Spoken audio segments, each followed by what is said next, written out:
What's up, guys? JP here, Leprechaun Fantasy Workshop.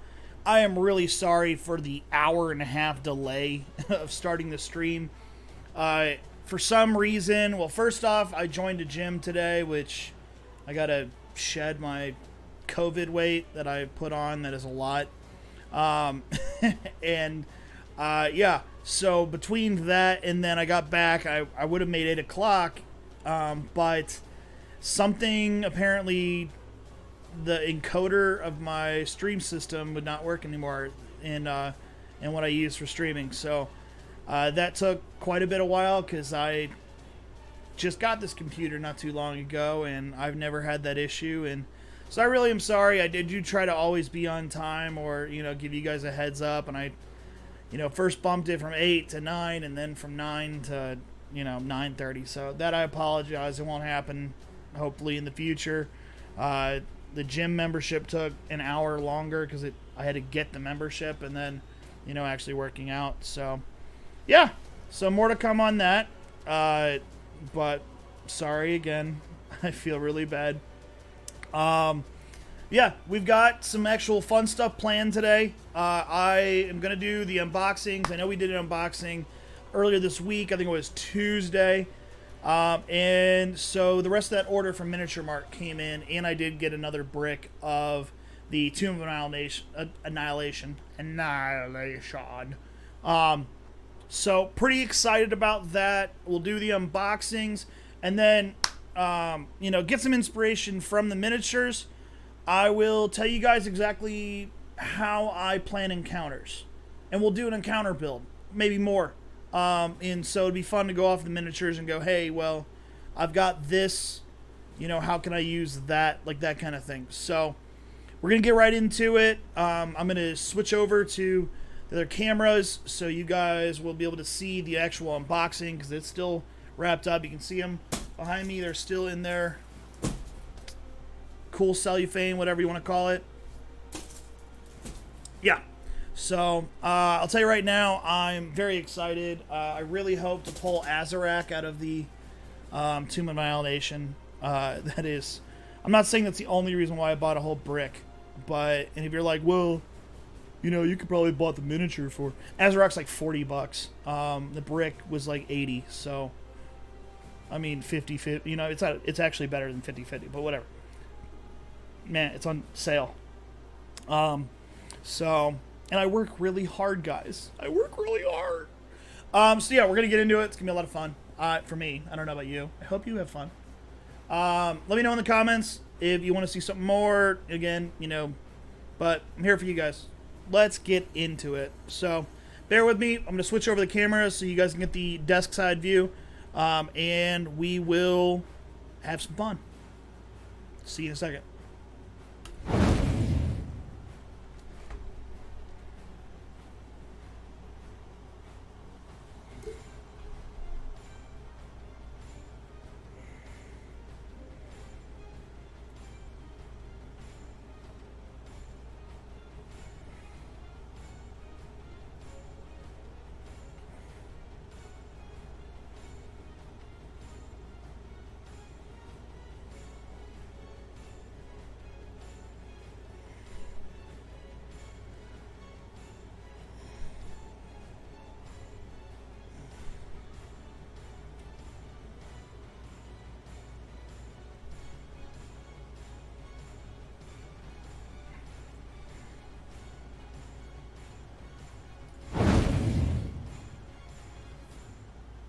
Alrighty, guys. I am getting stuff out of the way here, and let's get a little bit more light. So, like I said, we're going to be doing some unboxings. Let me throw that over there. So, as I know I've mentioned before in our other unboxing videos, brick comes in 8 boxes, 4 to a box. They are pre-painted. And it's a great way of collecting miniatures if you're actually looking to collect miniatures. You can also, a lot of the models are available to be painted, like for you to paint, that are clear. But some people are just not into painting miniatures.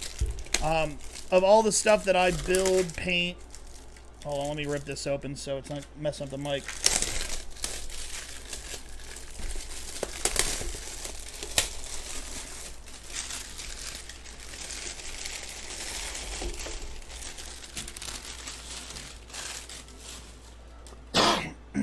Excuse me, sorry.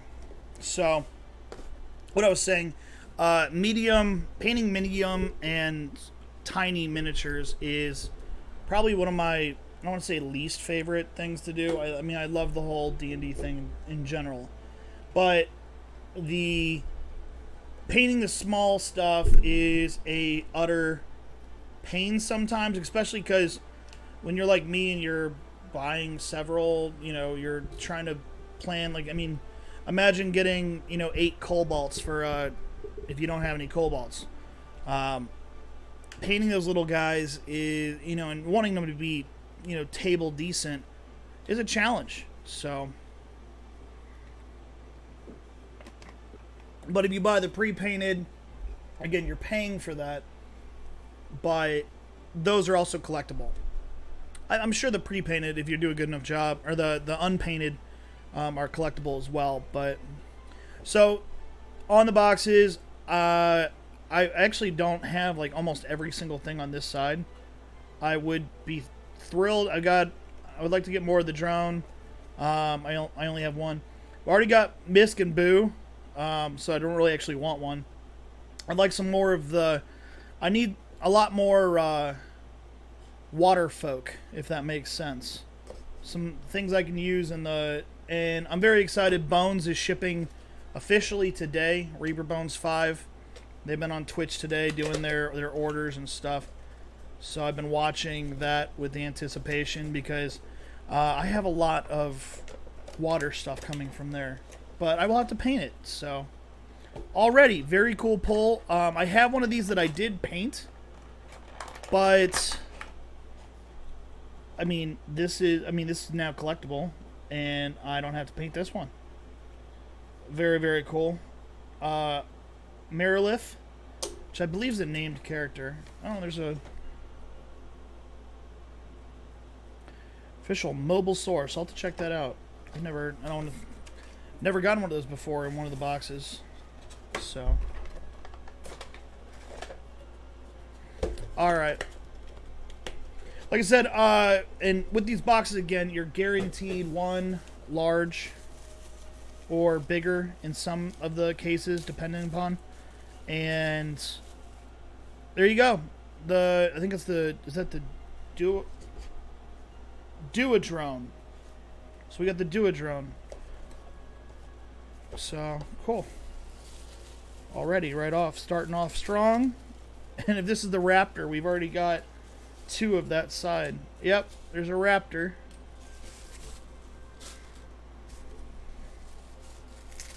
Come on, give me Azarak. I think Azarak's just a medium figure. And then this has got to be a Goblin, which again, you can never have too many Goblins. A Baeth Goblin, I think. And sorry guys, the bases, if you can see, are pure black. It's just a little bit of raised plastic to read it. And, I mean, even with my glasses and light, it is a challenge. So, forgive me if I don't pronounce it correctly, or it's not that I don't know the word, it's usually I can't see it. Or it's a, fantasy name that I just totally, bomb. Awesome. So this is a duplicate for me. I already have one of these, but I believe this is one of the fiends or devils. Nikoloth.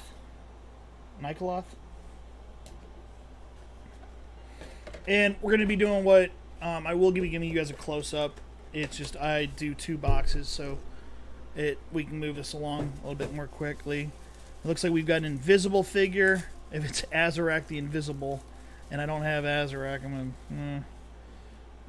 to... Alright, so that's actually pretty cool. It's an invisible...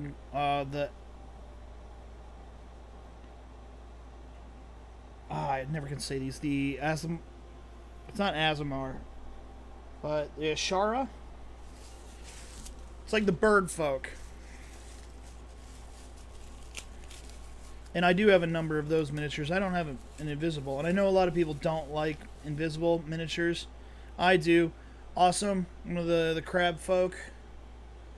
And like I said, you guys are going to get a better shot of these in a second.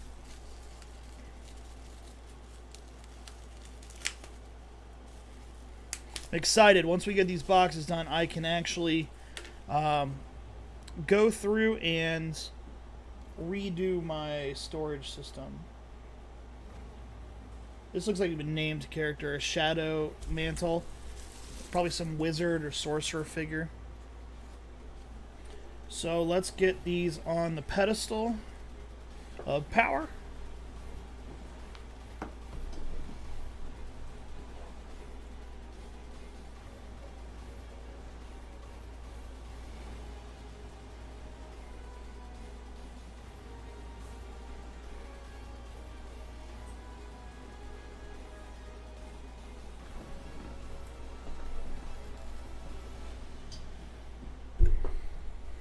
And welcome to whoever joined. We are doing some unboxings of... Currently we're on Tomb of Annihilation. And then we've got Mad Mage and Storm King Thunder. And then we're doing some encounter stuff. So stick around if you want. If there's something you want to see in particular or want me to talk about, let me know. I can talk and unbox at the same time. They seem to have one of these cards in every single box. I don't know if this is for that new... They have a new game that just came out. Something like that. So this is a figure I don't have. This looks like a... I'm going to be a little kid here and call it a pterodactyl, but I'm not sure if I'm right. I do not have one of these. He does not want to come out. Please come out. Come out and play. Good God. Folk. Be a look at that. That's... I mean, I want to call it a pterodactyl. But... And there's probably a story behind that, too. I have not run Tomb of Annihilation, so...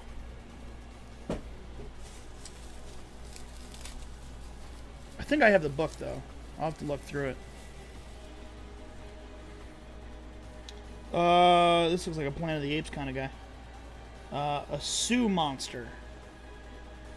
Okay. And then this looks to be a goblin.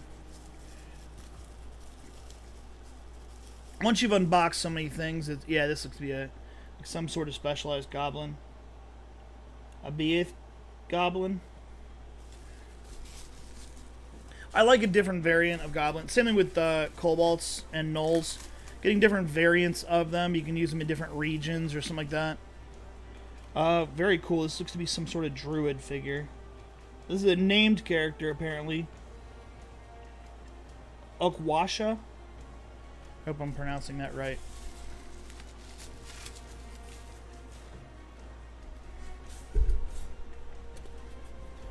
Alright, this box puts us at halfway. Still no Azarac.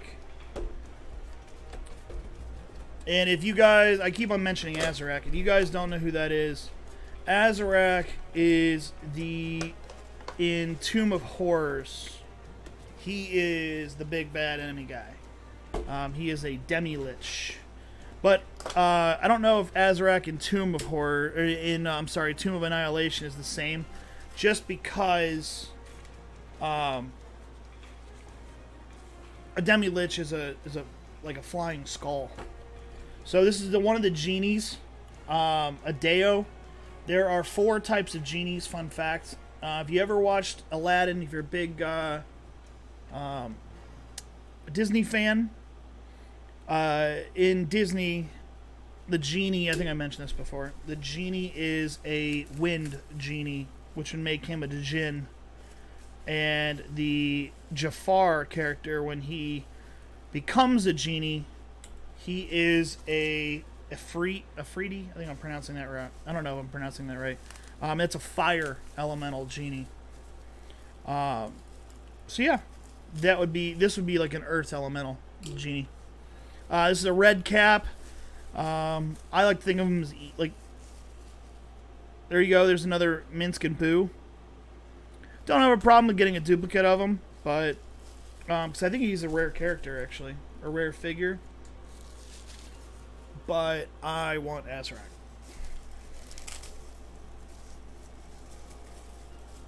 I want him. Tabaxi. Looks like Tabaxi Hunter. Very cool. I do not have. I mean, I think only what I've pulled out of this is what I have for Tabaxis. They're very much lacking in my collection. There's not a lot of unpainted ones, and that's what I bought most of my collection from.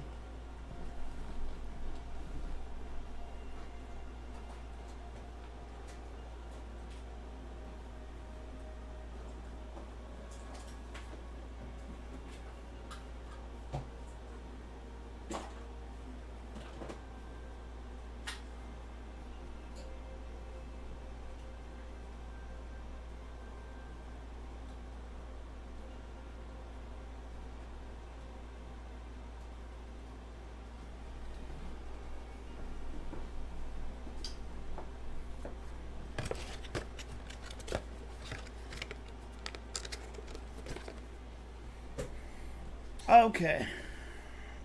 Now we are on to our next. It's just like doing encounters, you know? Each box is a different encounter, a new adventure. Never know what you're gonna get. My mom always said, life's like a box of chocolates. Alright, so we got a scorpion. I already do have 2 of these, I think. But I can go Clash of Titans with it. Have a swarm of giant scorpions. And that's, again, how I look at encounters. You know, when I'm pulling miniatures, or when I'm at the game store looking at the Great Wall of miniatures, I'm looking at how could I frame something to face the players. I don't want to be the DM who's like Julius Caesar, just hurling, you know, monsters at the players over and over and over again, just to give them something to do. I want to give them a reason for it. So we got the key skeleton, or skeleton key, I mean. I'm sure there's some story behind what that really means in this adventure, but they're not new. This is one of the pygmy things, the Vicer pygmy, something like that. Again, every time I box one of those, I think of the pygmies from Brendan Fraser movie, so it was a while ago. The Mummy Returns, Mummy 2. This is pretty cool. A Yan T. Brody Guard. Very cool. I am trying to build a collection of Yan T. So.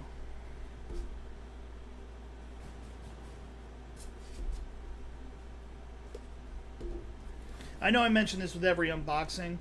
When you're at your game store, if you're looking to buy like a single box, you know, when I was a kid, I would always, you know, hope to, you know, pull Charizard or something out of a box. Sorry, not out of a box, out of a pack. And, you know, you just can't really tell. With these, you can generally tell if there's something big inside. Pick it up, feel the weight of it. I mean, this is not a whole lot of, you know, plastic. And this is one of those merfolk. A Murrow. I'm very glad I mean, again, I want more water figures to build that collection. Alright, and I'm very pleased about this miniature too. This is the Mono Drone. So I've got I think it's based on their eyes. This has got one, you know, one eye. The other one had 2, and then I've got one that's got 5, I believe. So I'm still looking for the other ones. I think this is a Hero Ranger. A Ranger Hero figure. Artist Simber. That's gonna be a solid Ranger or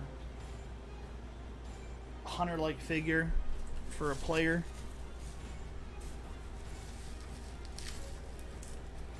If they so choose. And then we've got another one of like the pygmies.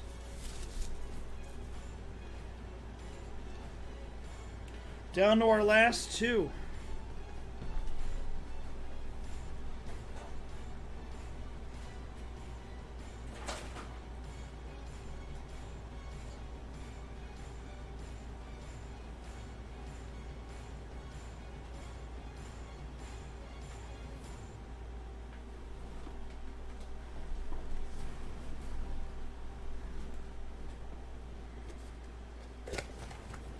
No, sealed the box without putting that in there.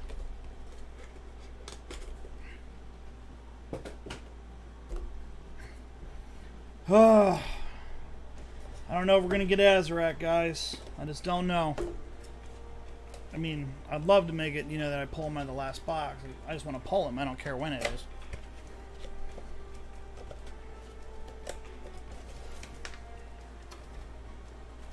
This is some like chimera kind of thing.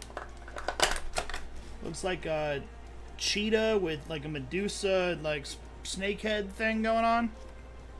It's called a Kamadan. Kamadan? I don't know.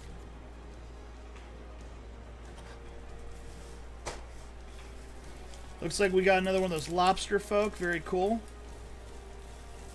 I don't know even what these figures really... Aldini. This one's got a trident.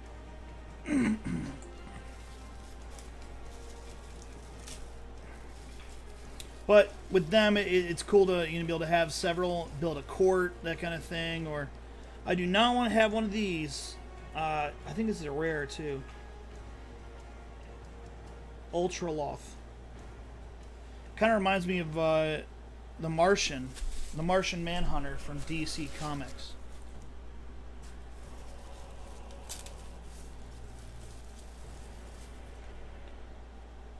Okay, and a looks like an orc fighter kind of character, just orc.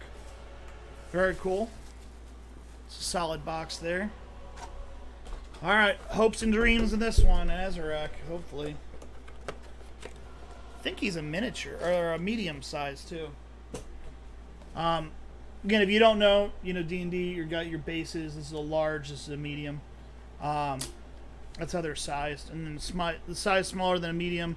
Be like a tiny creature. So like a gnome, halfling, goblin, kobold, stuff like that.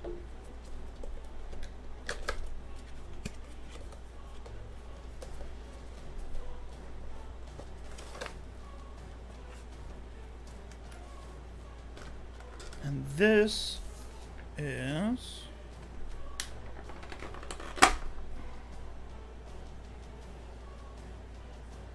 Gyrodon. And again, I think this is like a fiend type figure or something like that. I could be completely wrong. Let me know in the comments if I am.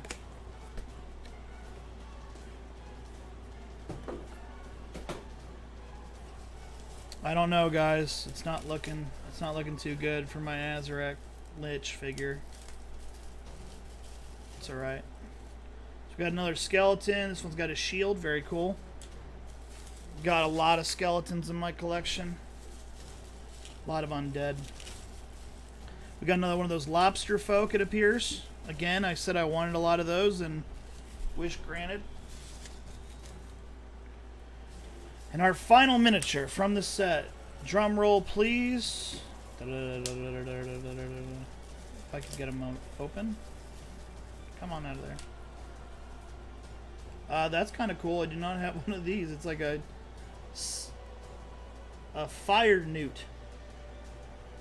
Cool. That's... I'm not gonna lie. That's pretty cool, though. Alright.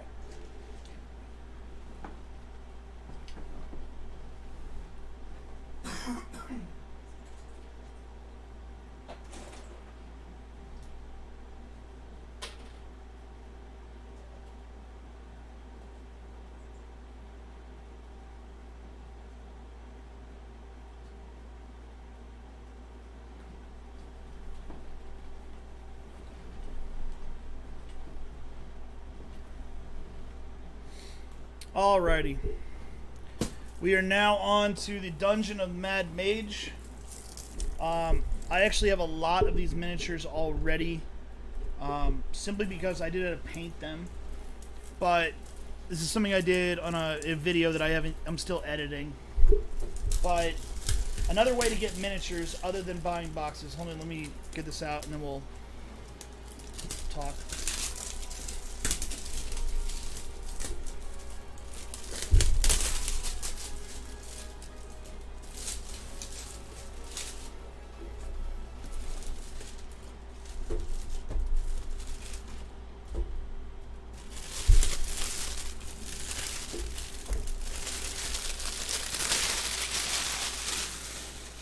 Alright.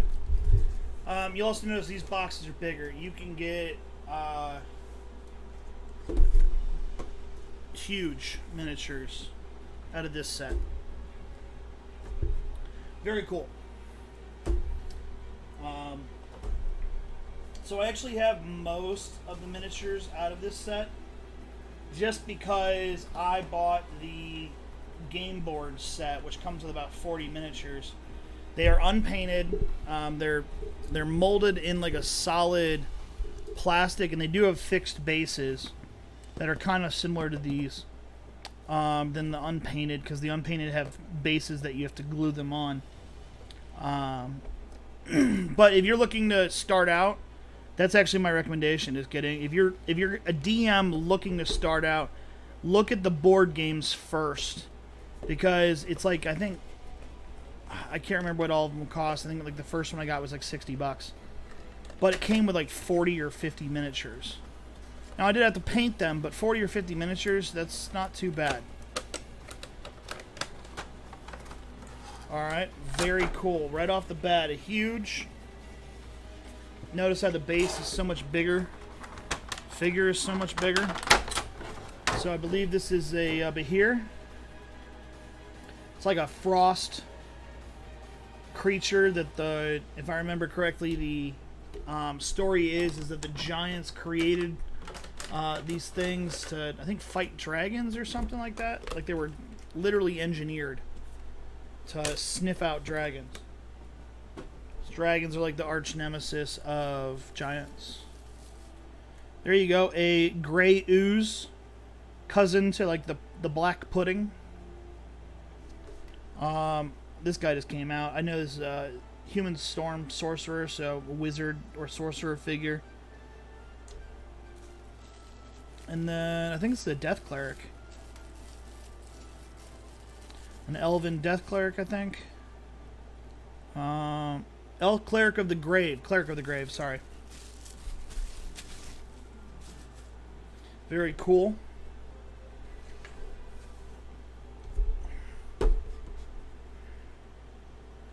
Oh, I wonder what's in a wonder ball. Never know.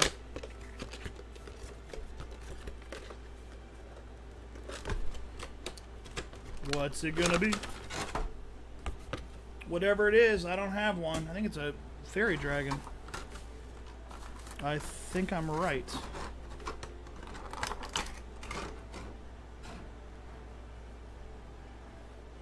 Otto. I don't know if it's like a named figure, but very cool. I gotta look this guy up later. I thought it was a fairy dragon of some sort, but I could be completely wrong, or it could be a named figure that is from the adventure. I don't know. I just don't know, man. Either way, I love getting miniatures that I don't own, especially in the big variety, the big stuff. I mean, duplicates are great, don't get me wrong. This is an invisible. This might be the invisible of the Mad Mage himself. Nope. Nope, this is a invisible paladin of some sort. Shadow Dusk invisible. So this is one of the named figures, I believe, invisible. And I do have this figure from the box set, so very cool. I don't, because it didn't come with any invisibles. So yet again, another thing I do not have. This looks like a cat with wings. What is this? Tresium. I don't know what that means. It's tiny, whatever it is, but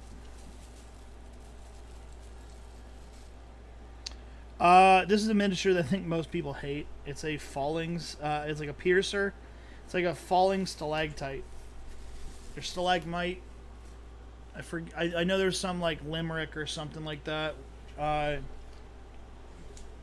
Something about tide is on the ground, or I don't know. I don't remember. My geology sucks.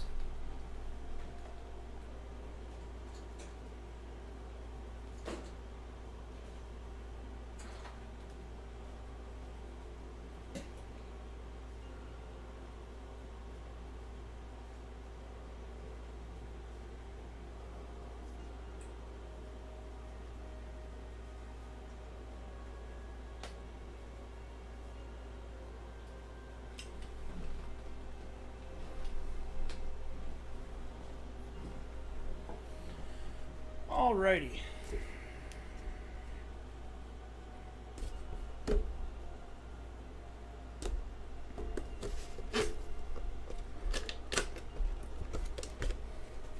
Really like to get the Death Tyrant. I'm okay with that. Beholder Zombie, very cool. I do have one in my collection, but not an actual. I had to paint it, so any beholders are always good. They're also usually valuable if you're in the collector's market.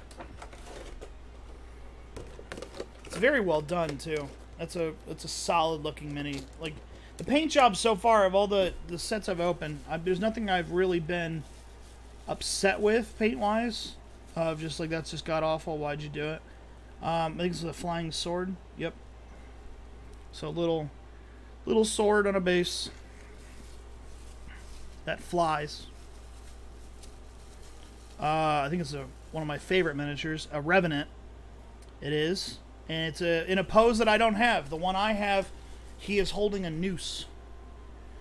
But very cool. A Revenant is a I don't know how to describe them. It's not good.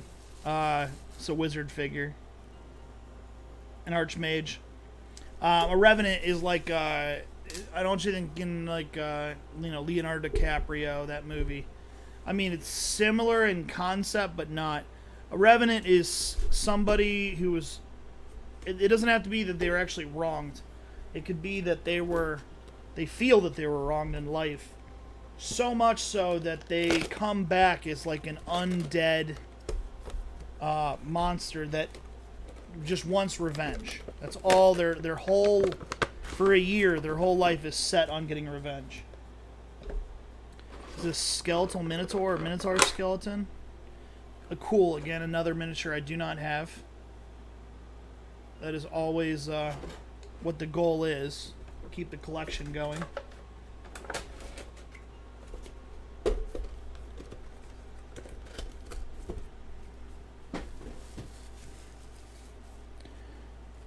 This is a gnome investigator. Inquisitive.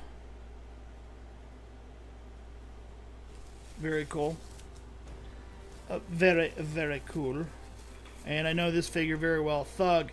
I have a number of these guys. They are great. They're great figures to have. They're great bad dudes to have. This is a cool miniature too. This is a Shadow, if I remember correctly. Yep. And this is a cool thing about it. You can put another miniature in, like, that the Shadow is about to consume. Shadows are great for encounters. Here we go. We're talking about encounters. Give me 1 second. Let's put these on the base and I'll talk about Shadow.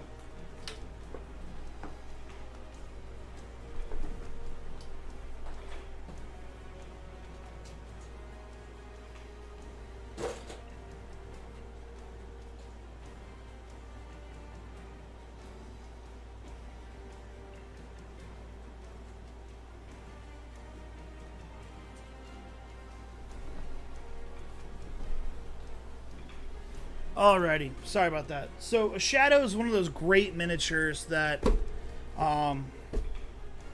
as a player, as a DM, it's great to use in that it's not really a high and mighty miniature monster or like that, but the havoc it can wreak on a player. If you follow like Critical Role, think like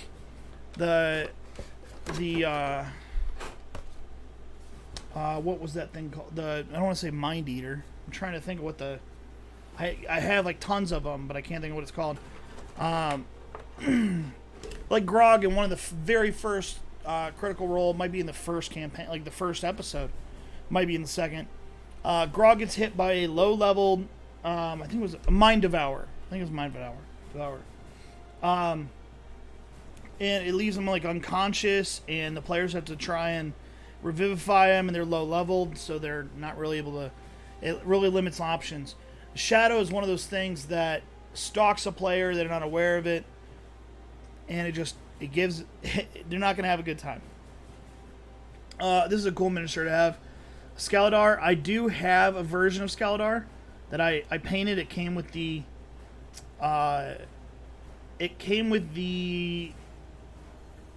game board set, but again, not painted, and I like this version. It's pretty cool. So again, like to have collections, like to have a lot of variety, and I mean, we're talking about encounters.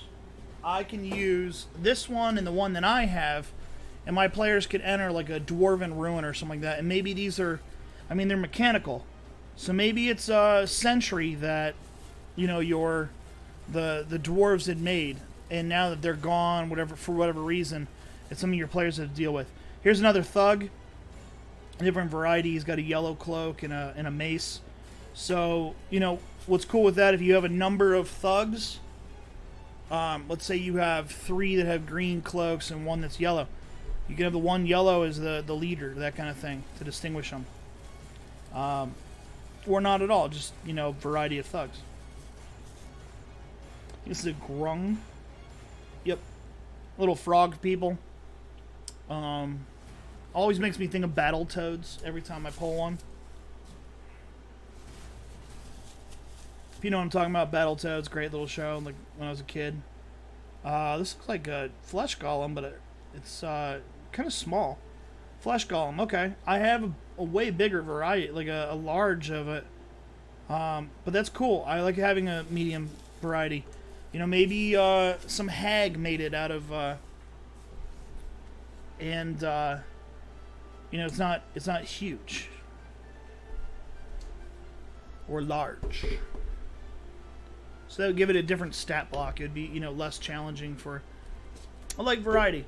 Again, you know, I could hit them with the small one, and you know they're all like wound up because they were going into, you know, some mad scientist layer or something like that, and then all of a sudden, you know, they're all giggling about it, ha ha ha, like that was easy, we're all shaken up for nothing, and then the big one comes out right behind, you know, like that was the experiment working towards it. Again, that's with encounters. You want to come up with a new way of presenting it. It's not just, here's a monster you have to fight. Now here's a monster you want to give it a story.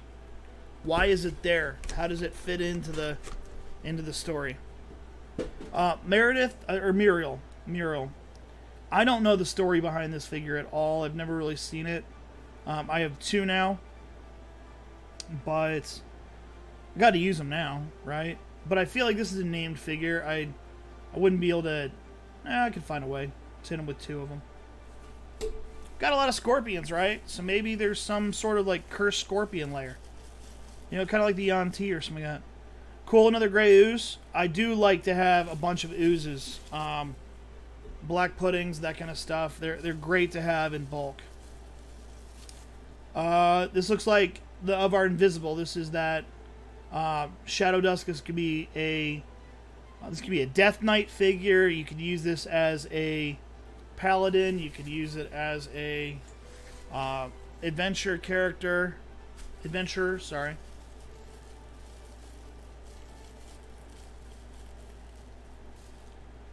I think this is a veteran leader. So like the thugs in this set, the Tomb of the Mad Mage, there's veteran leaders, and then there's thugs and thug leader. I think this actually might be, this is just a straight thug. Maybe the other one was the thug leader. He had a crossbow, I believe.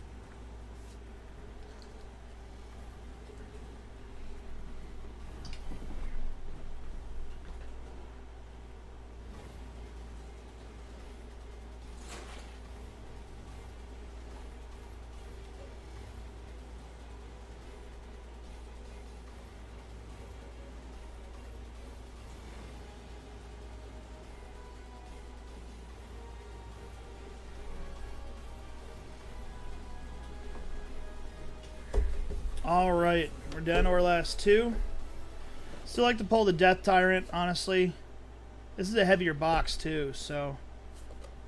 I'm kind of actually hoping it's not the Frogmoth, whatever. I have a feeling it is. But, we'll see. This is a heavier box, so there's a lot of plastic in this one. Something's in here. I mean, obviously something's in here. I'm just saying stupid stuff. Something larger than what we've pulled before. Garisto! I do have one of these. Now we have two. Garisto. There you go, Garisto. Awesome. He's like a, I think he's an archfiend or a fiend. Or maybe he's a devil, something like that. It's a cool miniature, no matter what. I got him in the aftermarket a while ago. He was like only like $6 or something like that. So, but I have no problem having another one.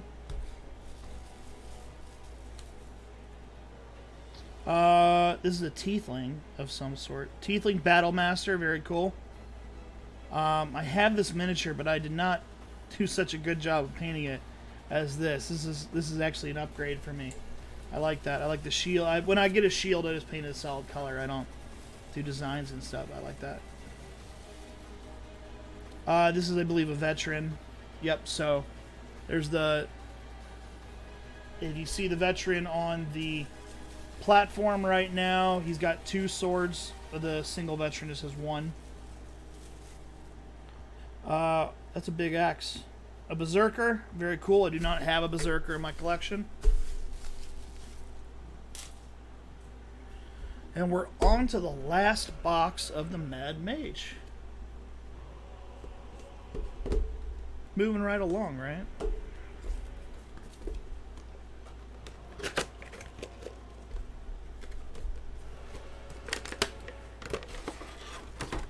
And what a pull for the last one.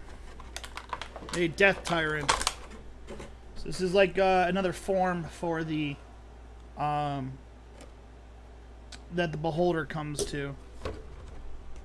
After a Beholder has gotten so far and just refuses to die, it transforms into a Death Tyrant. Very cool. And then again, I got a Hag. I love Hags. Beer Hag. It's like a winter type Hag. I have a number of them, but Covens of Witches Hags are awesome. Speaking of Mind Devourer, what I was talking about, Intellect Devourer, that's it.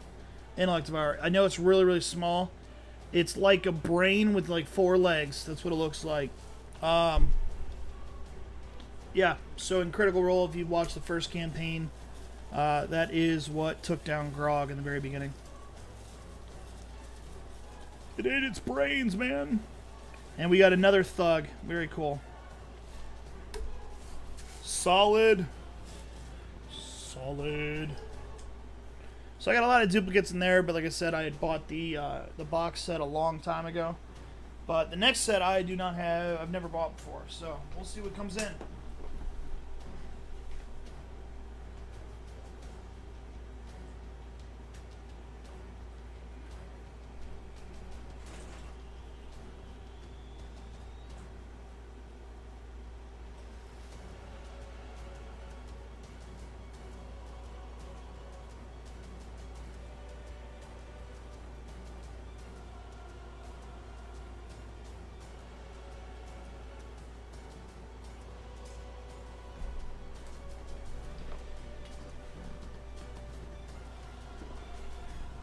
Alrighty.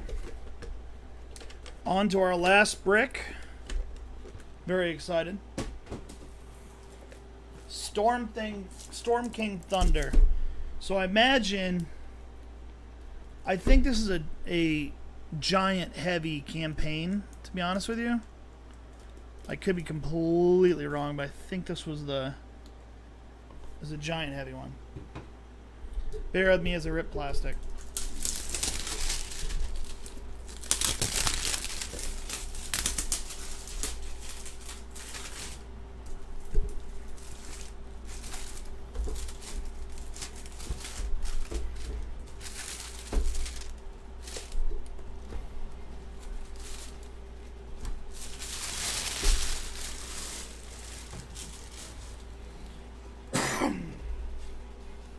just looking at the artwork on the sides here, I do not even recognize. I mean, I know Fire Giant, obviously a giant. King Hecaton is, I believe, a Cloud Giant or Sky. You got Frost Giant, Cloud Giant. He's got to be a Storm Giant then. That's going to be the one I hope to get. And this is actually a heavy box, so here's hoping. I have most of the Giants, but I do not think I have him. And big named rares are always the most desirable. Again, it's just like trying to find a Charizard, you know.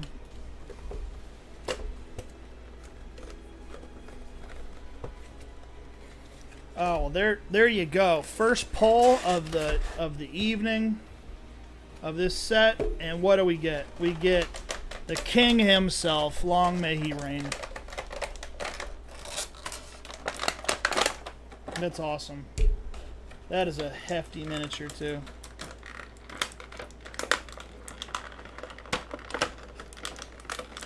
His arm is, oh, it's taped in. Duh. I like baseball. There we go.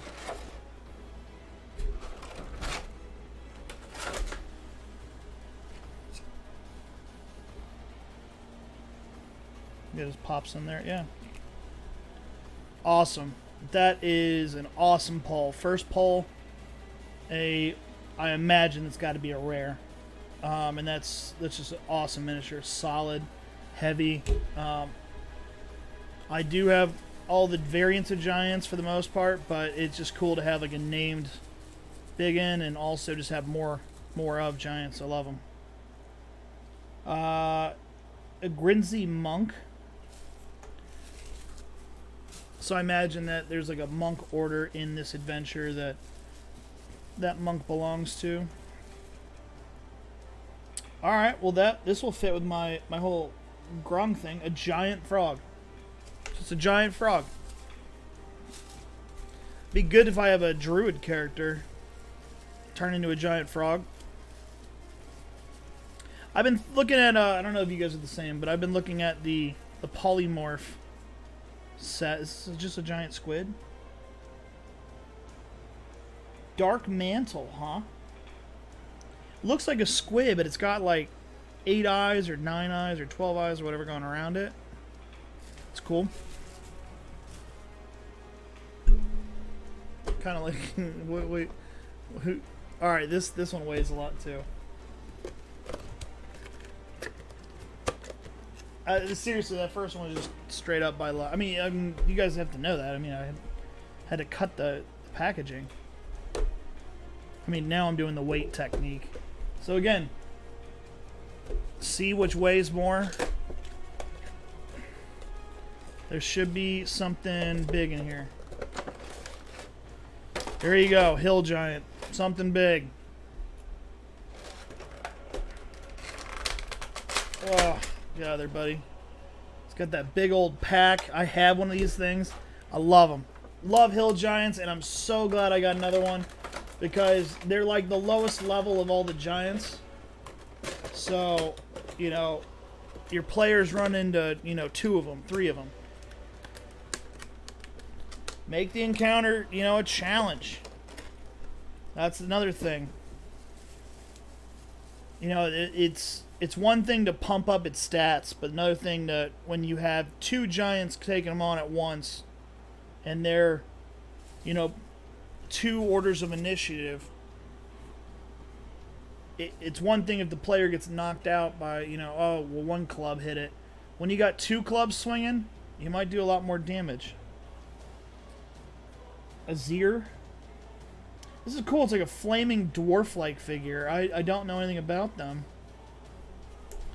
Another cool thing about, opening bricks of sets to other... Here's another Intellectual Hour. Again, different set, different Intellectual Hour. So you can see this one's like a brighter pink than what was on the Mad Mage. I always think of him as like the Mind Flayer's puppy. Scarecrow, very cool. Just because like Scarecrows just came out in the 14th wave of the unpainted, and I have it sitting on my other desk to paint. So it's cool to have that now. I'll have two of them, but one I can paint, and one I actually has the collective.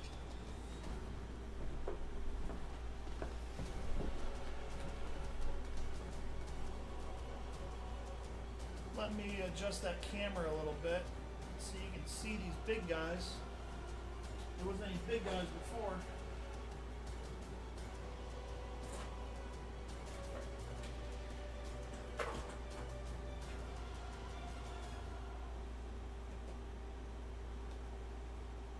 Even then he's too big. Let's get that.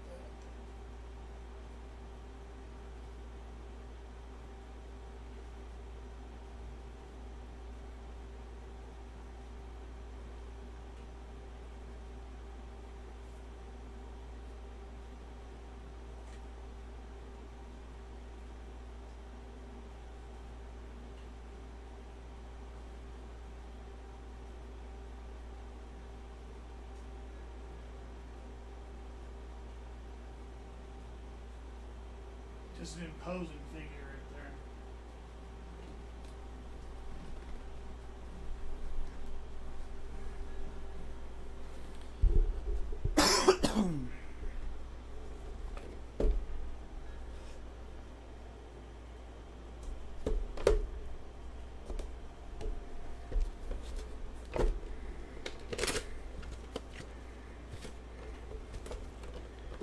Alrighty. Definitely got to be a fire giant. Yep. So we got a fire giant. Very cool.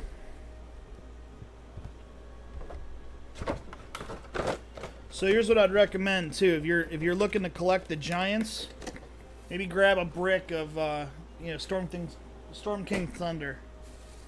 And I mean, if you watch my other previous videos, I've already gone over. There's one box that's really good to get miniatures in. Or, I'm sorry, NPC, like villagers. A bandit captain, very cool. I have a number of bandits. I do not have a captain. Captain, my captain.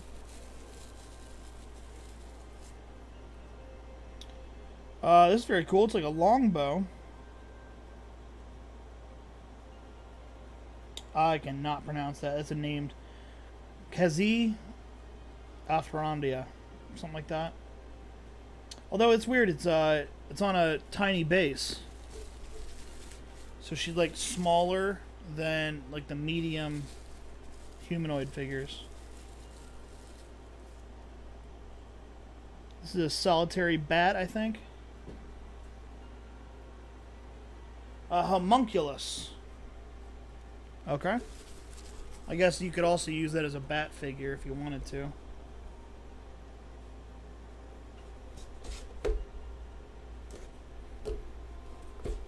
And I don't know, maybe it's I don't know if it's the same homunculi kind of thing from, if you guys watch anime, if you watch Full Metal Alchemist. I know this figure very well too, the Fomorian. He's like the fallen giant. Found in the Underdark. And let me tell you, he's got an evil eye. If you're wondering what I mean by that, it's a thing with the Fomorian. They've got a piercing glare kind of thing with their one messed up eye. So we got a bandit for our bandit captain to lead. This is kind of neat. It's almost like a gladiator type figure. Elia Antolio. I wonder if that's a named figure. He's got like some spear thing. His helmet's really unique. It's like very Lex Luthor kind of style. And he's got like a grapple chains.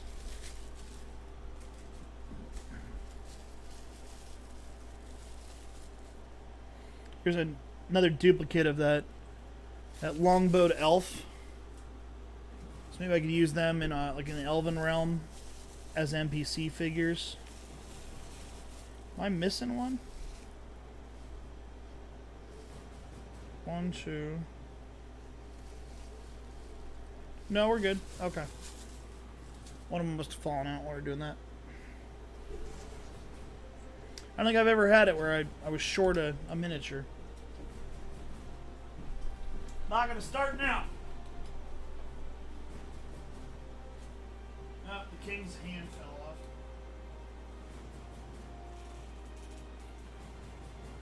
We'll glue that in some other time.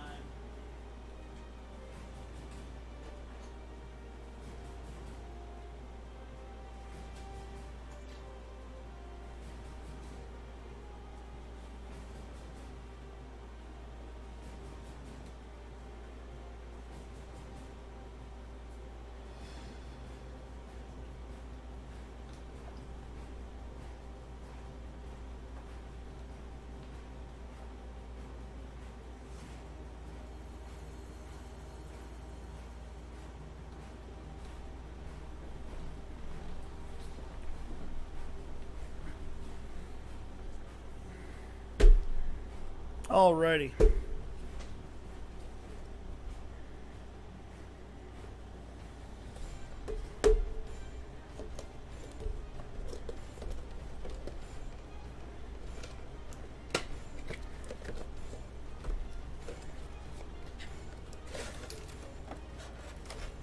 I do not have this figure. This is a unique figure here.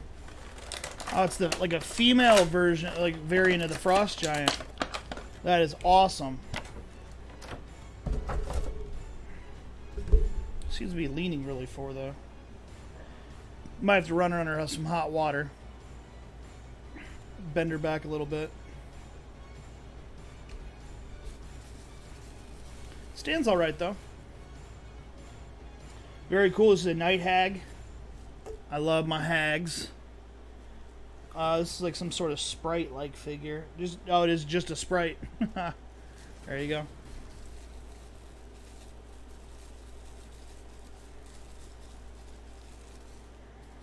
And that's a unique type of armor. A right. He's holding a severed head in his hands. I wonder if that's like you know, like the vengeful, like ghost kind of thing. Similar to like what a revenant is.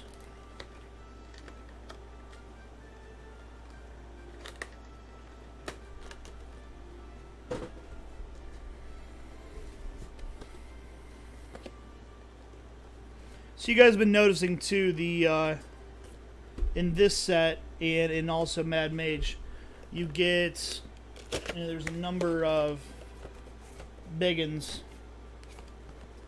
I think we have another one. Again, an awesome pole. I do not have one of these. This has got to be another. This is a Cloud Giant. So I have a Cloud Giant, but I do not have it in this variant. And this is a really beautiful miniature.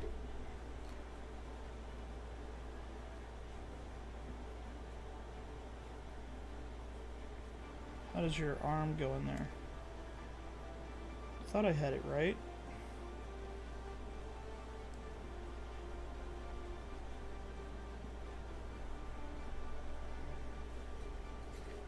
Wow, that's a beast. That is a beast. I think in the level of hierarchy, a Cloud Giant is the second highest. I think there's Storm Giant. I think there's a Storm Giant. I mean, I know King. I mean, it's called Storm Thing King's Thunder, so I'm assuming the King is a Storm Giant. But I think there's Cloud Giant is the next level in the hierarchy. This is kind of cool. Crag Ugert. He's holding like a massive two-handed. I mean, this could be like a dwarf with a, or maybe he's like a forge master for a giant. Although that sword is probably not big enough for a giant to wield. Another miniature. I don't even know what race this thing is. This is unique. This is a Thra Kareem. I don't know if that's a named adventurer or that's what it what it's called. It's got like pincer arms, forearms.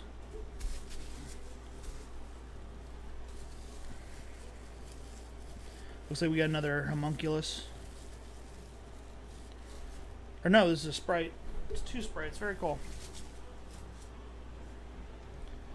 Need more stuff for my Feywild. Again, that's how I look at collecting miniatures. You know, what realm can I put this in? How can I use it? And that's how I try to organize them in my collection.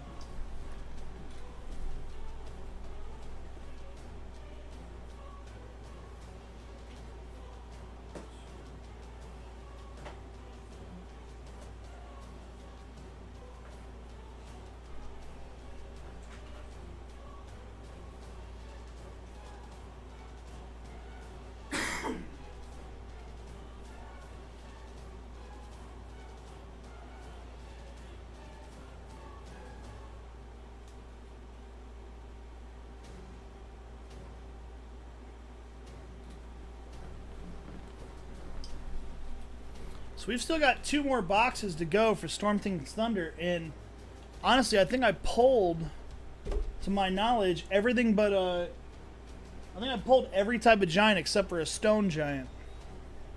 So, I mean, right there, if that's evidence enough to you guys that, you know, if you're looking to add to your collection, a brick of Storm King's Thunder could do it.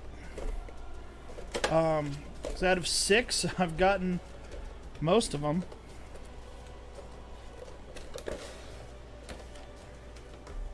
This is cool. It looks like a direwolf. I'm guessing it is, but Winter Wolf. Very cool.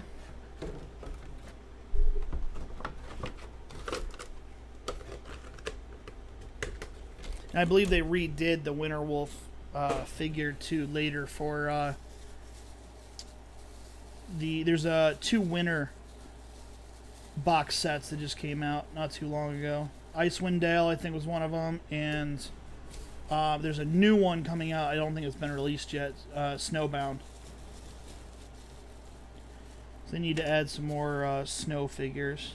So we got another sprite. This looks like a plague doctor with a bow. Kenku. So this is an adult Kenku. If you're wondering what a Kenku is, if you watch Critical Role Campaign 2, Kiri is a Kenku. Yanti Pureblood. Very cool. Another miniature that I actually bought just recently, unpainted, that I still need to paint. So it gives me either something to go off of, to try and match, or, you know, something to give me a reference to. So, you know, I don't let them match. You know, I have 2, you know, Purebloods. Wow. Okay, the last one is definitely a fire giant. So we got 2 fire giants out of this set. And this dude's a big one as well. So that's, out of all of our miniature, out of that whole thing, I think I got 6 huge figures. 6 out of 8. So I'm gonna have to figure out shelf space again.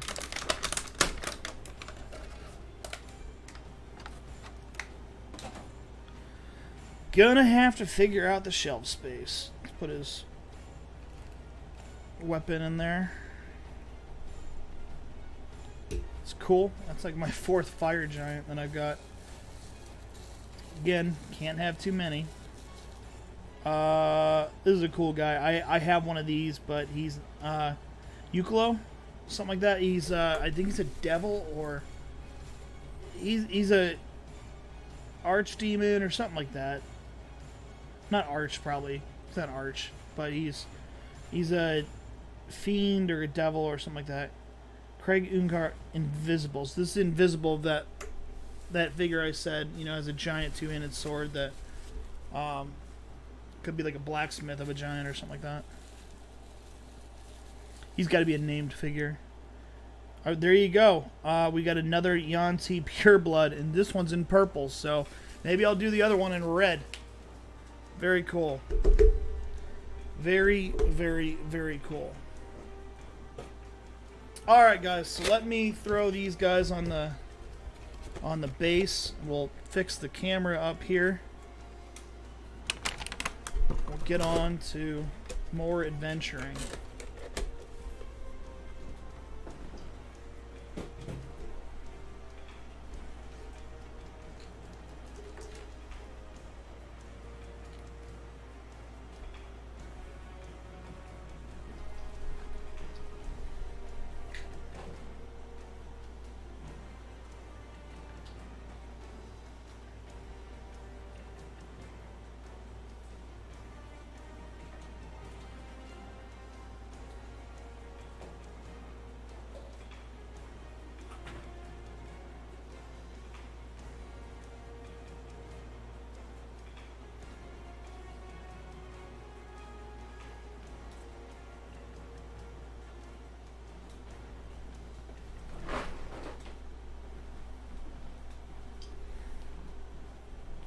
Alrighty, so bear with me one sec, guys, while I fix the camera, so, and we'll get back into it.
Alright guys, so well, here while I'm talking, I'll give you guys a chance to look at those bases as well for the new miniatures we just put up. My bad. Alright, so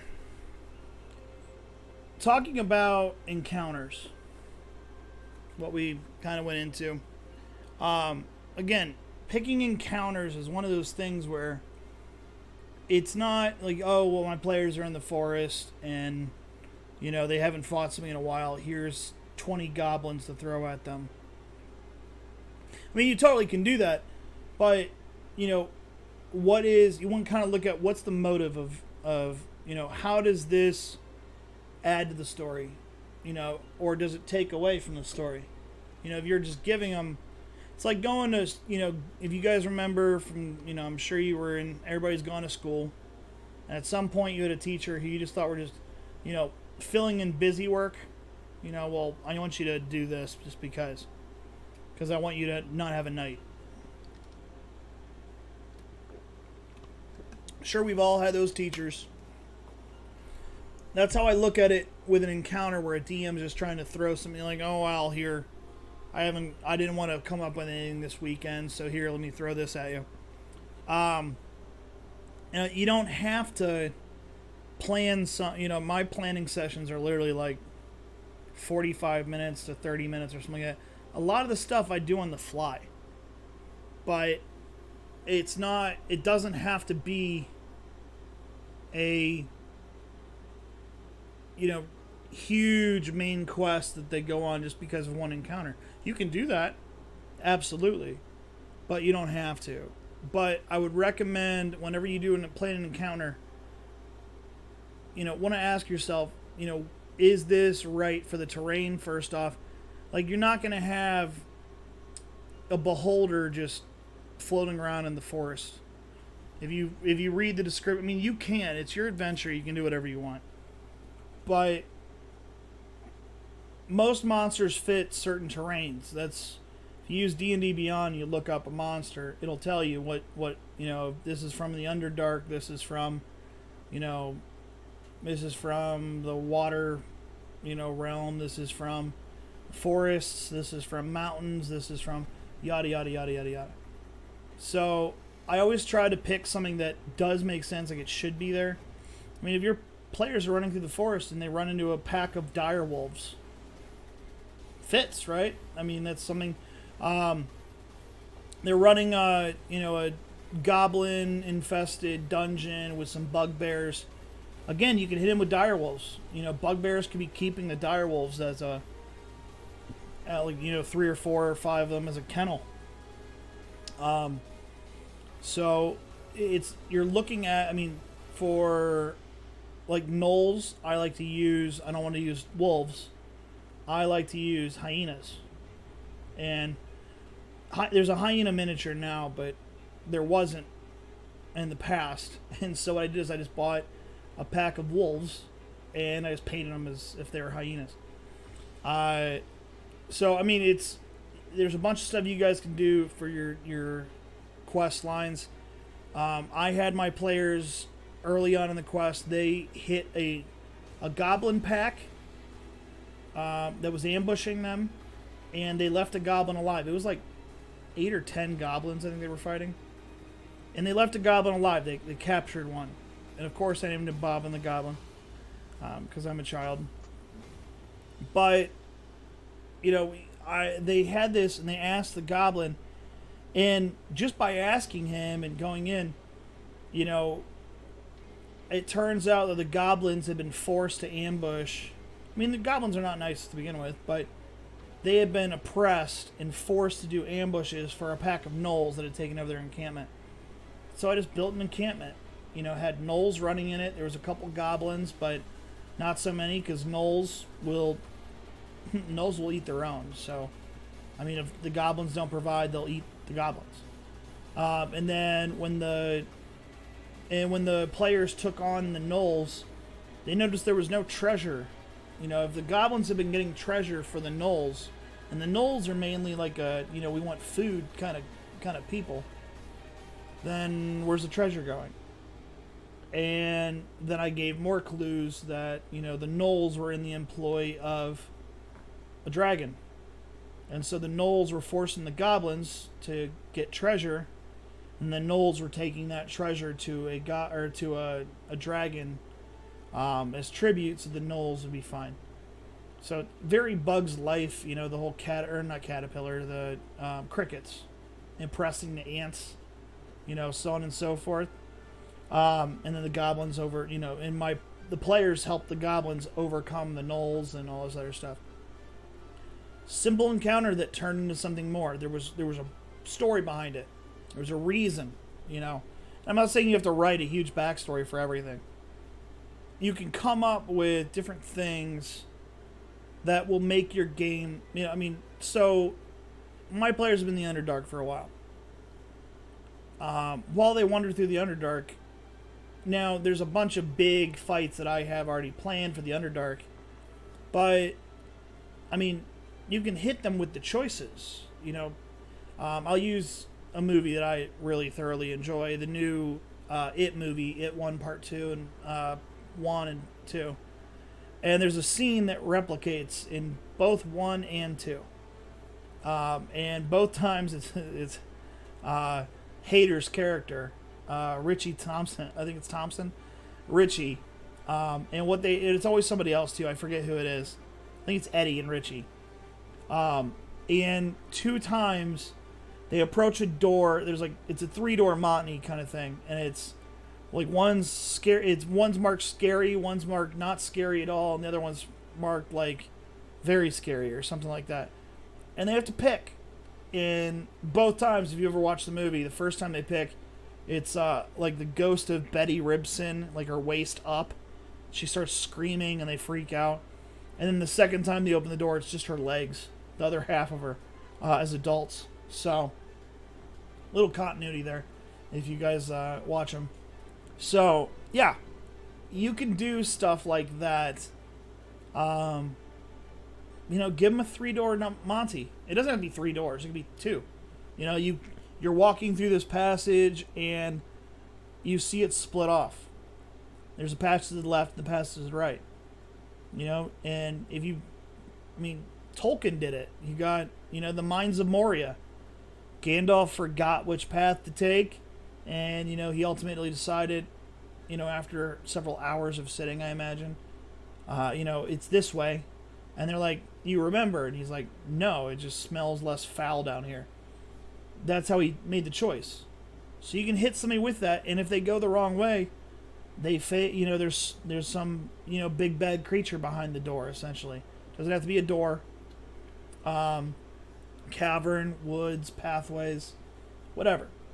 So, you can put pitfalls out there, too. Encounters, I believe, should be something that, again, adds meaning. It doesn't... you shouldn't have a quota of, I've got to have 4 encounters in every adventure, otherwise it's not fun.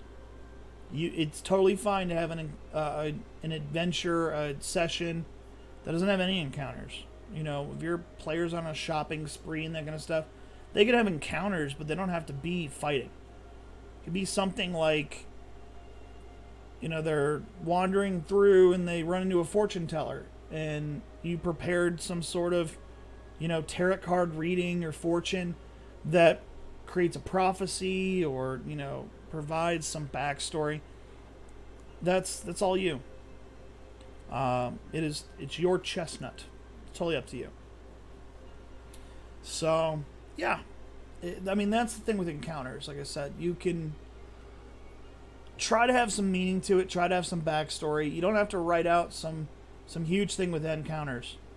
But let's look at a couple. Let's look at a couple. Bear with me here. Alright. So I'm hopping over to D&D Beyond. And welcome to whoever just joined us. Do you have anything you wanted me to show, or questions, comments, concerns, slow down, go back, whatever, let me know. Just hit me up in the comments. I'm watching the comments. So, D&D Beyond, these are all the encounters I have. Now, some of them, I try to clean them out, because after you run them, you're not going to... I don't hit my players with the same monsters over and over again. Fun fact. I just don't like to do it. So, like Boneyard is most recent. You can see, it was a deadly encounter. So, how it works when you're making these encounters, I had 4 Strahd zombies, a Tyrannosaurus zombie, a Bone Naga zombie, or not zombie, but a Bone Naga, Beholder zombie, Orc zombie. I hit them with a train. Now, I didn't hit them all at once with everything. What I did is, they were in the Underdark, and there was a crystal in the center of a room that was glowing. And, I had predetermined this. Whenever blood hit the sand, by blood I mean a creature dying or falling, something would be risen. Something. So, and the big things were, at first it was just small things, and then the big things started coming. So, because I wanted the players to figure it out. I wanted them to, it was a puzzle, do I destroy the crystal? Do I not destroy the crystal? Do I touch the crystal? Yada, yada, yada. So, the first thing I hit you guys with was actually carrion crawlers, which were not a part of this. Carrion crawlers, low-level monster. I think I threw 5 or 6 of them at him.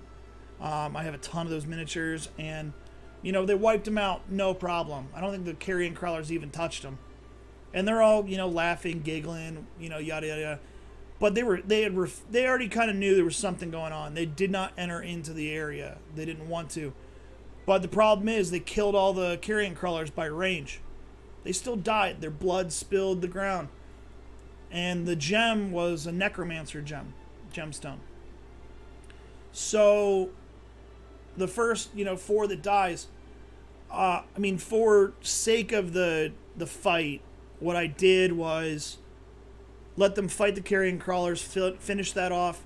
I told them what the XP is. If you can see here, there's XP for each one of these. I had them do their XP, so, I can be... And then it's immediately... after I told them their XP and, they completed it, they were talking about, should we take a rest? And I was like, roll initiative. You hear the shaking of the ground. and outbreaks, here, here, here, here, and here. And because there was like 5 or 6 of them, it was 4 zombies, standard, well, not standard, there was Strahd zombies. Strahd zombies, by the way, if you hit them in certain ways, their body parts will come off and they'll keep on coming at you. If you think Game of Thrones, the Whites. Kind of like that. So, and because my players are higher level, Strahd zombies have a higher hit bracket and stuff like that. That's why I use Strahd zombies. And then I hit them with a Tyrannosaurus zombie. And so, and then as they were taking stuff down, more stuff was popping up.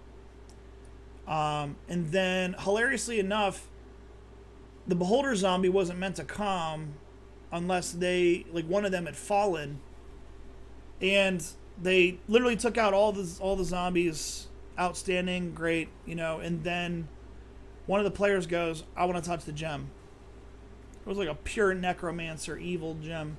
They touch it, and they took like 12 D12 of necrotic damage. Totally taken out. So, yeah. And then Beholder Zombie came. And then we almost had another player go down, which would have been great because I had a Dragon Lich that I wanted to hit him with, but that never happened, and they breathed a sigh of easiness. So, again, there's a story behind it. There was a mechanic behind it. And so there was one encounter that led to the next one. If that makes sense. So, I always recommend, and encounters don't have to be some straight-laced, this is how it always works kind of thing. Like, well, we gotta fight them. They're looking at us wrong. We gotta hit them. Like, you don't have to do that. Change it up. Hit them with something that, angry townsfolk with, pitchforks and torches coming at them. If your players go murder hobo, then they got to face the consequences of that. Now they're wanted. Make it so that you have encounters that they have to de-escalate the situation. Or what I love to do is throw a curveball out there. Make it look completely like something else that's not. And, the players make a choice, and you're going to make a bad choice in life. It's going to happen. So set something up that puts the choice in their hands. What I recommend is to give you an idea what I'm talking about. Let's go with a story that everybody knows. Hansel and Gretel. Hansel and Gretel, two, little kids left in the woods that wander around, find a house made of candy, ends up being a witch's house. Hansel is force-fed a crap ton of food, try and fatten him up while Gretel has to work for the witch. And Hansel keeps on giving her bone fingers to make her, to make her, because the witch can't see very well. And she thinks he's not getting any fatter. And then, when she's trying to finally cook him because she's tired of the whole nonsense, they essentially overpower her and push her in her own oven. Hansel and Gretel. Straightforward story.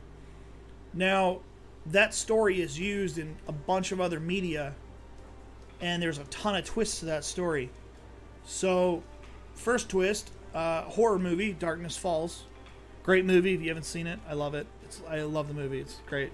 The storyline is in like the yada yada times of, Salem witch trials, that kind of stuff. The townsfolk, 2 children go missing. There was a old hag, like woman, witch, whatever you want to call her, that would pay the children or give them sweets for their teeth, that kind of thing. Essentially the tooth fairy kind of thing. And then 2 children go missing. Townsfolk goes all, crazy and burns down her house, kills her. Or she'd been hurt in a fire, something along those lines. But they do end up, I believe, killing her. And then the 2 children emerge from the forest. Kids had just gotten lost. The woman had nothing to do with it at all. And the townsfolk, took out the witch. But she wasn't a witch, and she wasn't involved. And when they did that, she had cursed them, and now she's, hunting them or whatever. So there you go. You got an idea for a Revenant story. And so it would be something like that. You could do it where, You know, the townsfolk approaches you and they tell you the same story. Kids have gone missing. We believe there's a hag in the area that lives in the cottage off, you know, in the forest. You know, yada, yada. And then there's the children there. They see the children. You see a cauldron. You see the hag. And it could be straight up a hag. I mean, does it mean that just because she's a hag doesn't mean, like, you have to make her evil. You know, so there's two children there and there's the hag. Your players approach, you know, and they just go right off the bat attacking. And they end up killing her, and at that time it's the children who tell her, no, you know, she was our friend. You know, something like that. Had nothing to do with it, totally innocent. So put that on your players. You could do another variant with it. Your players are wandering through the woods, and I'm using hags for all this, by the way, sorry, but it fits. So your players are wandering through the woods. They find a green hag and two children. Again, same possible thing. What will probably happen, your players would attack the green hag. And then, you know, defeat her or not, whatever. And then turns out that the children are evil. And that was actually done. If you watch, I love Futurama and that kind of thing.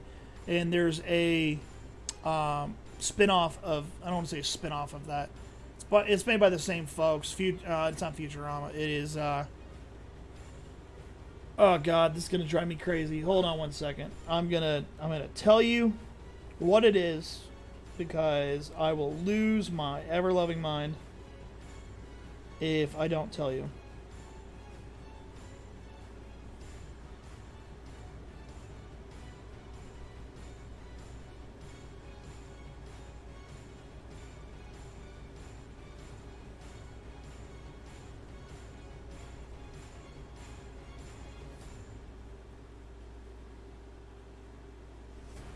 Disenchanted, sorry.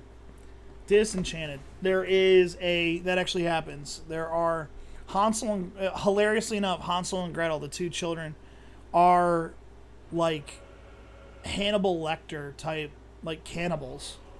And that's their thing. They lure people in and say the witch did all this stuff, and it turns out they're the ones who were killing people and eating them. So Disenchantment did that.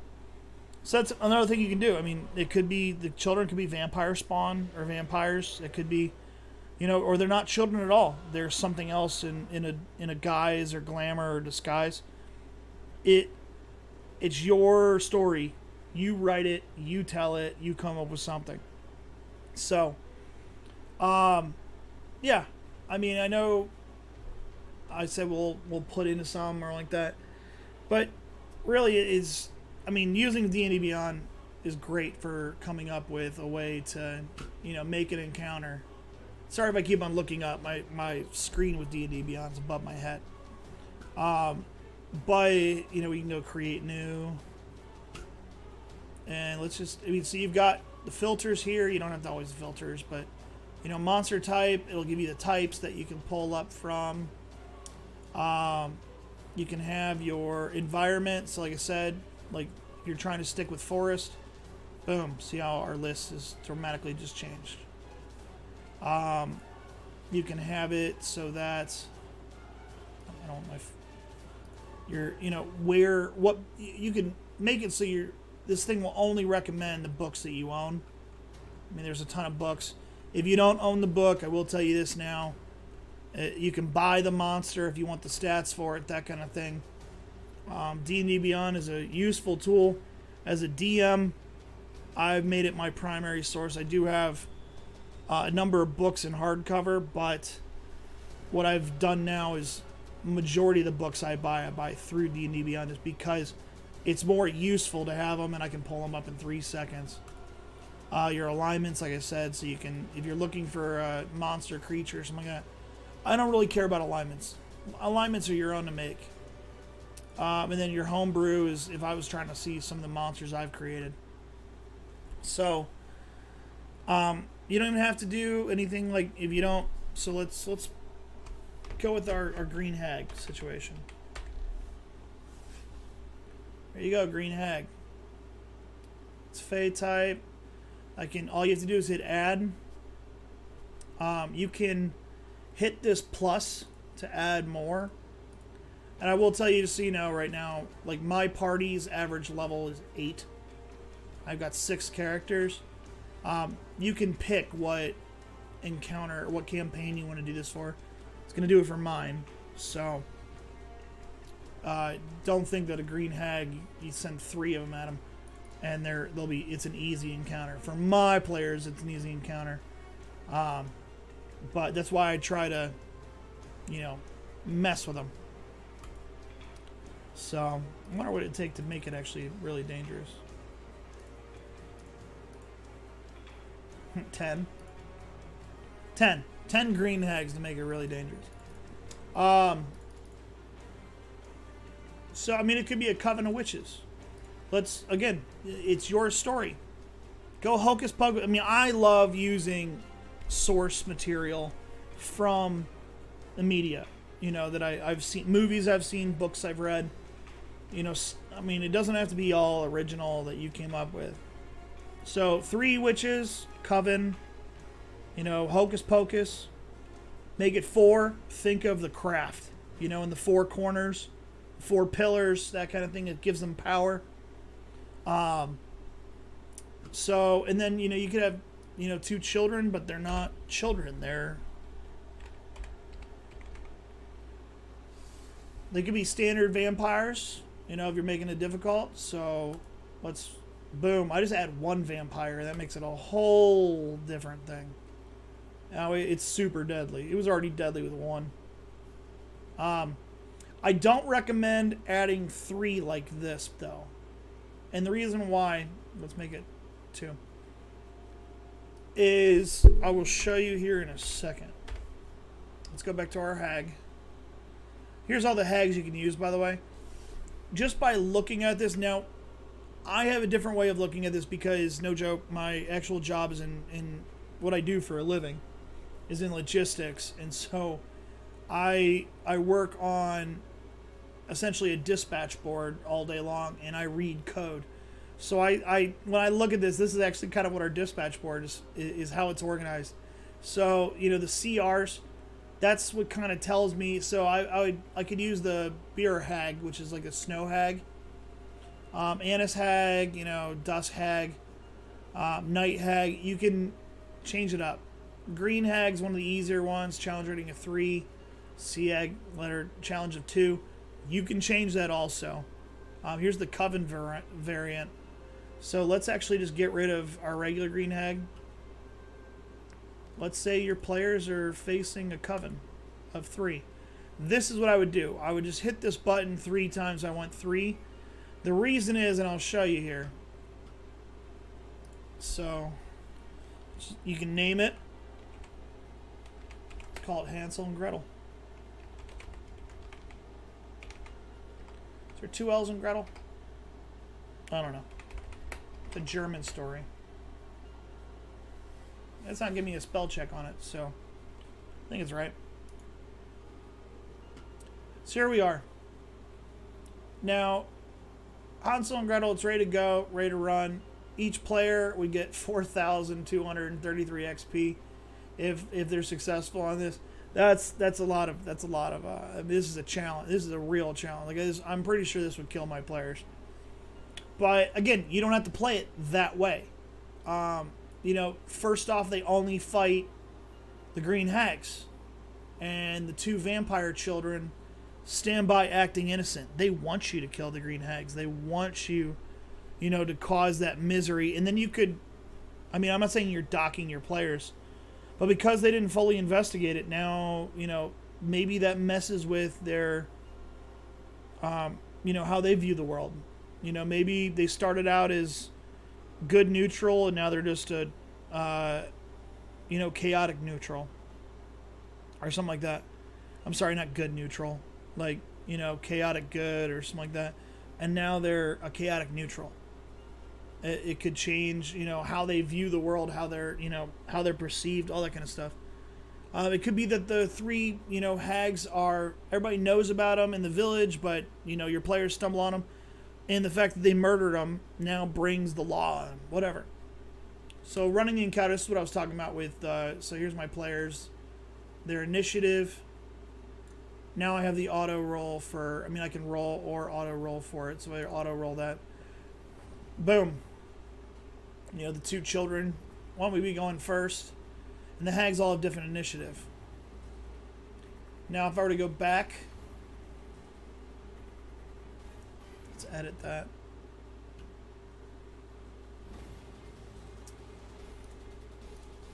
And just do it this way. Save encounter. Run encounter. I come down here, auto roll initiative. Now I only have 3 initiatives. See how that changes?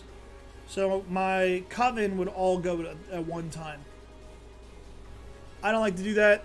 I like the individuality, So that's just one thing I've learned on here to show you guys. But again, make your encounters be a story. It doesn't have to be just, no, don't get me wrong. You could have stuff like a mindless creature that's just hunting and they wander through. My players have fought ropers a number of times in the Underdark. And now they, are checking ceilings looking for ropers because ropers like to hang on the ceilings, again, looking as if they're stalactites, stalagmites, whatever you want to call them. And they fall down on top of a player, and that's how they crush them, kill them, and then eat them. So that's one of their sneak attack kind of things. So, again, I don't really have to tell a story on that. That makes sense. They're in the Underdark. They're traveling through caverns and caves and that kind of stuff. And those pop out of nowhere. Umber Hulks burrowing through the walls to surprise attack them from the sides or something like that if they're walking through a small cavern. I don't really have to tell too much of a story. That Umber Hulks, I don't want to say mindless creature, but it's a creature searching for food. There's food there. They determine, it's like trying to tell a story of a great white shark attack. It's an encounter. Somebody went surfing. They're out in the middle of the ocean where the great white shark is.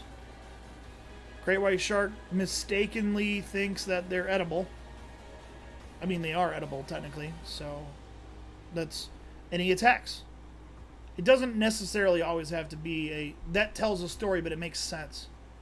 If I had a orc pack hit him out of the Underdark out of nowhere, not so much sense. Why is the orc pack down there? I do the same thing with encounters after the encounter's over. Treasure. If the players are taking down ropers, is there treasure? Probably not. Ropers don't value gold, gems, that kind of thing. So they're not going to have any. Unless there's some bodies of adventurers that, they left remains of. So there could be barrels and stuff like that. But again, if you're in the Underdark and there's things like that, that doesn't make so much sense. But if you're in a cave where there was smugglers storing stuff and there's a couple ropers in there that drop down on them, absolutely makes sense. And then so I use the harvesting method on that one. What does this creature have that's harvestable that could be used in Potentia? Could be used for something else. I'll use an example, rust monsters. The ranger is a tinkerer. Likes to come up with their own variety of things. Well, here's a surprise to you. If you've got something on a rust monster that makes things turn to rust, try attaching it to an arrow and shooting at something that would rust. Boom, you have, a rusting arrow. It should work the same way, right? If the feelers make something rust and you attach the feeler to an arrow, that's useful. So that's another way you can reward players after the encounter's over. It doesn't have to always be, here's your gold, here's your experience, have a nice day. So, but anyways, guys, I'm going to let you go with that. Thank you for hanging out with us. It's been a lot of fun. I really do apologize. It normally is. It's not going to be like this each night. On Mondays, being this late, there was I had to update my drivers, and even then, I think something came out new in I use Streamlabs, and because they're saying my driver or my encoder wasn't working, and when I looked at the encoder, there was a new variant in there, so I apologize, but you guys have a great rest of your night. Please like, follow, subscribe, all that jazz. You know, give us a comment of what you want to see more of. Like I said, Reaper Bones 5 just shipped today. Not mine. I'm in like the 12th wave, so in about a week or so, hopefully. Definitely going to be doing a lot more painting. Definitely going to do a lot more builds, that kind of stuff.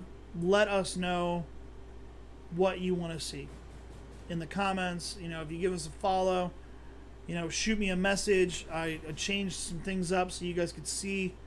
You know, send me a message on Twitter.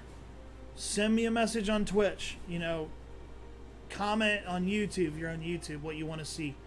That kind of stuff lets me know what you guys want to do, what you want to see, what, you know, and I'll make it happen. You know, Facebook, we have a Facebook, the Leprechaun Fantasy Workshop.